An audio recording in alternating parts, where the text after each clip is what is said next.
All right, I am back. It looks like everything froze up on me, and I apologize. It's been sort of a wild day over here. Let's just get into this bit of news. I got a couple more stories. Hopefully, you'll enjoy this, and maybe I can stitch it together into one video. Who knows? But this is the Tangaroa Terrace. If you're not aware of this restaurant, it's a part of the Disneyland hotel area of downtown Disney or downtown Disney, and it's a fantastic way to extend out the night. Trader Joe's. Sorry, dealing with all this technical stuff, I lost my spot.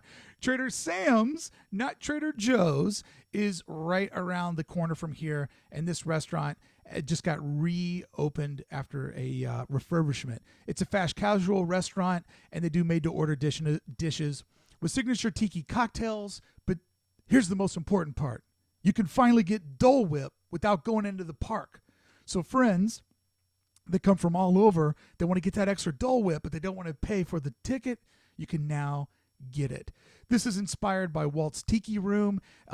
Inside there's new decor, and it features a big tropical mural with hidden Tiki Room birds. Can you find or spot them all? I do think that Disney put out a challenge for us there. They also extended out the patio, which means that you can hang out outside. This was always a nice place to sit in the evening hours. Never really been there in the day. It's always sort of been an end of the night type thing for me. You can now also get pool service if you're staying on the other side. But what they did is they really opened it up, made it way more tropical, feels more way Polynesian, and updated the menu as well. You can get this. When I went to Hawaii, I had one of these spam sandwiches, deep fried spam with wasabi and rice. Man, oh man, is that good. But the best news is this: you can walk up and you can get Dole Whip from an express window. You can also get wine and beer, and they have a coffee bar for folks like me that's what you love. Use the Disneyland app. You don't have to wait in line. You can just go up, grab your Dole Whip, and get going with it. And here's the best part: you can get a Dole Whip for those of you that like to drink, because it's not inside Disneyland. You can get the Dole Whip with rum added to it. You can get a float with rum put in there. I'm sure some of you, that's going to be a great thing. Moving on, merch madness. People love Disneyland merch. They did this Steamboat Willie popcorn bucket, which was only available to AP members last week, sold out in a day. I'm not sure if more have shown up or if it was just a one-day come and get them. This is that deal where you buy it and you can get $1 refills up until, I believe, sometime in March or April. But nobody's really buying it for the $1 refills. People are buying it because it's limited, and you have to be an AP holder to get it. And careful if you think that you're going to flip this, because Disney has started to crack down, and if you're caught flipping merchandise that you bought as an AP holder, you can lose your annual pass standing. And if you know me, this is my lifeblood. This cannot be taken away from me. This is my favorite card in my wallet because it's the key to all of the magic. So if you can get your hand on one of these, you're going to get something very limited, and I doubt people are going to take these back and refill them. They're going to clean them and put them on a shelf, and only dum-dums will decide to sell them. Disney got into reusable bags. There's 4 designs that you can get out at the Disneyland Resort, one for each park. On the left there, that red one you see, that's the California Adventure. The blue and black one is for Disneyland, which is interesting that the Disneyland bag showcases the Mickey Fun Wheel, which lives in Disney California Adventure, which is on the other bag. What are you doing, Disney? I just caught the mistake, but we'll let it pass because the monorail does go to both parks. We know where Sleeping Beauty lives. More news about her in a minute. And everybody loves the facade of It's the Small World. Disney being awesome with these bags, making them available in 3 sizes. And get this: small bag, $1, medium size bag, $1.50, and the big boy is $2. So this isn't a cash grab. This is literally them trying to say, hey, what can we do to slow down all these disposable plastic bags that we're flooding in the thousands each and every day in our park?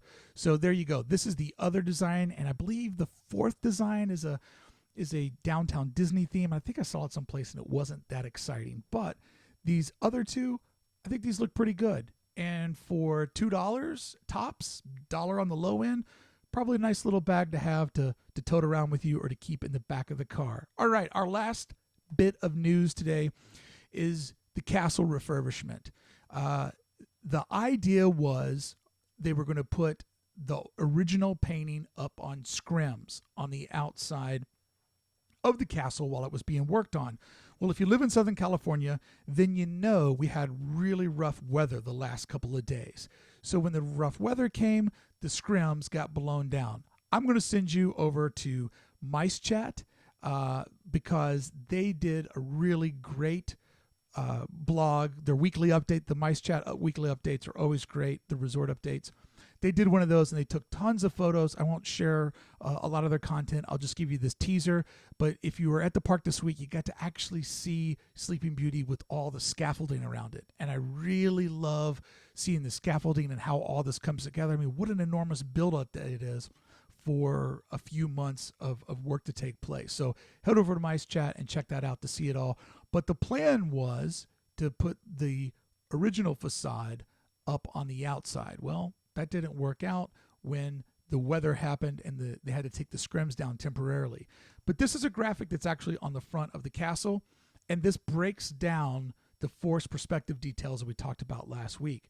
As you can see, they have decided to paint the bottom stones very, very dark, and then it'll taper up to lighter colors. So it goes dark gray to a light gray, and that random assortment of stones is really just a very nice paint job. And you can see that they're putting lighter and lighter stones in as you get to the top. So as the rule of forced perspective goes, that's going to make it feel much taller.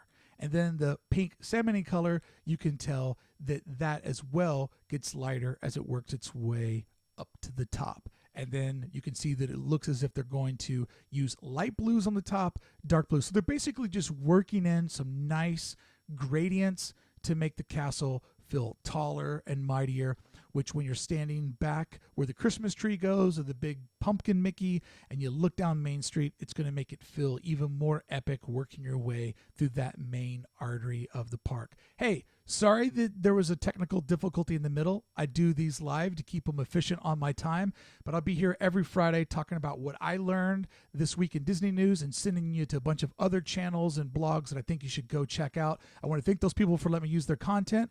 I want to congratulate once again Don Ackerman on being this week's winner of the Disneyland for Designers button. Make sure you go and listen to our podcast with Jared Marayuma.